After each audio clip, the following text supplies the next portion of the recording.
नमस्कार दोस्तों।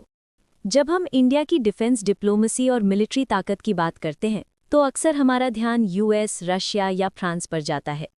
लेकिन सेंट्रल एशिया में एक ऐसा देश है जो इंडिया के लिए स्ट्रेटेजिकली बहुत इंपॉर्टेंट है, और वो है कजाकिस्तान। आज के इस वीडियो में हम डीप डाइव करेंगे इंडिया और कजाकिस्तान के बीच होने वाली एनुअल जॉइंट मिलिट्री एक्सरसाइज के बारे में, जिसे हम एक्सरसाइज काजिंद के नाम से जानते हैं। ये एक्सरसाइज सिर्फ दो आर्मीज का मिलना नहीं है, बल्कि ये सेंट्रल एशिया में टेररिज्म को काउंटर करने और रीजनल स्टेबिलिटी बनाए रखने के लिए एक बड़ा कदम है।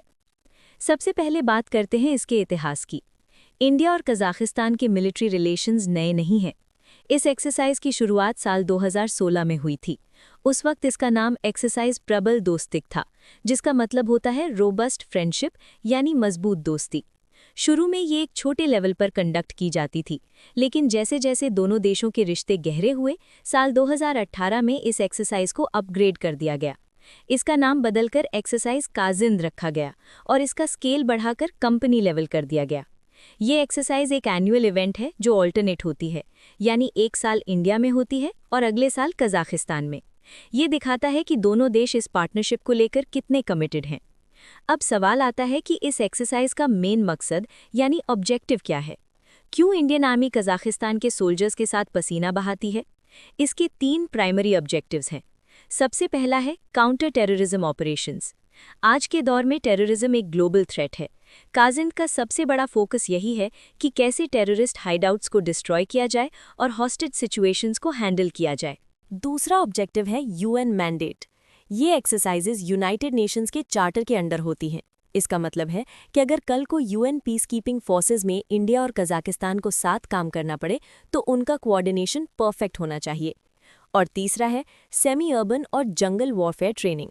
अक्सर ये एक्सरसाइजेज पहाड़ी या सेमी अर्बन इलाकों में होती हैं, ताकि दोनों आर्मीज एक दूसरे की टैक्टिक्स सीख सकें।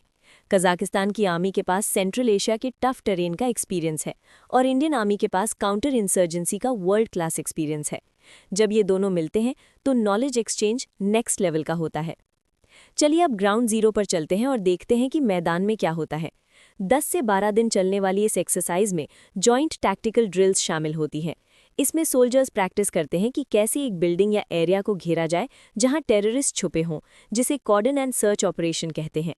इसके अलावा हाउस इंटरवेंशन ड्रिल्स यानी क्लोज क्वार्टर बैटल की प्रैक्टिस होती है, जहां बंद कमरों में दुश्मन से लड़ने की ट्रेनिंग दी जाती है। हेलीबॉर्न ऑपरेशंस में हेलीकॉप्टर से उतरकर तुरंत कॉम्बैट पोजीशन लेना सिखाया जाता है। एक दिलचस्प बात यह भी है कि इसमें वेपन एक्सचेंज भी होता है। इंडियन सोल्जर्स कजाकिस्तान की राइफल्स यूज करते हैं और कज़क सोल्जर्स इंडिया की इंसेस या सिग सावर राइफल्स चलाकर देखते हैं। इसके अलावा कमांड पोस्ट एक्सरसाइजेज भी होती हैं, जहां सीनियर ऑफिसर्स मैप पर प्लानिंग और स्ट्रैटेजी बनाते हैं। अब आते हैं सबसे इंपॉर्टेंट पॉइंट पर, जो है जियोपॉलिटिक्स। एक्सरसाइज काजिंद सिर्फ मिलिट्री ड्रिल नहीं, डिप्लोमैटिक पावर मूव भी है। कजाकिस्तान सेंट्रल एशिया का सबसे बड़ा देश है और इंडिया की कनेक्ट सेंट्रल एशिया पॉलिसी के लिए एक गेटवे की तरह है। कजाकिस्तान यूरेनियम, ऑयल और गैस का बहुत बड़ा सोर्स है, इसलिए इंडिया की एनर्जी सिक्योरिटी के लिए वहाँ स्टेबिलिटी होना ज़रूरी है। साथ ही अफगानिस्तान में जो इनस्टेबिलिटी है, उसका असर सेंट्रल एशिया और कश्मीर दोनों पर पड़ता है। इसलिए इंडिया और कजाकिस्तान का इंटेलिजेंस और मिलिट्री कोऑर्डिनेशन स्ट्रांग होना ज़रूरी है, ताकि टेररिज्म फैलने से रोका जा सके। काजिंद के जरिए इंडिया ये मैसेज देता है कि हम सेंट्रल एशिया के एक्सटेंडेड नेबरहुड में एक रिलायबल सिक्योरिटी पार्टनर हैं। तो दोस्तों, निष्कर्ष ये है कि एक्सरसाइज काजिंद इंडिया और कजाकिस्तान के रिश्तों की रीढ़ की हड्डी बनती जा रही है। ये एक्सरसाइज शुरू हुई थी दोस्ती से और आज ये कॉम्प्रिहेंसिव स्ट्रेटेजिक पार्टनरशिप बन चुकी है। जैसे जैसे दुनिया में थ्रेट्स बदल रहे हैं, वैसे वैसे काजिंद का महत्व भी बढ़ता जा रहा है। उम्मीद है आपको इंडिया और कजाकिस्तान रिलेशंस का ये मिलिट्री एस्पेक्ट समझने में मदद मिली होगी। अगर आपको ये एनालिसिस पसंद आया तो वीडियो को लाइक करें और कमेंट में जय हिंद लिखना ना भूलें। धन्यवाद।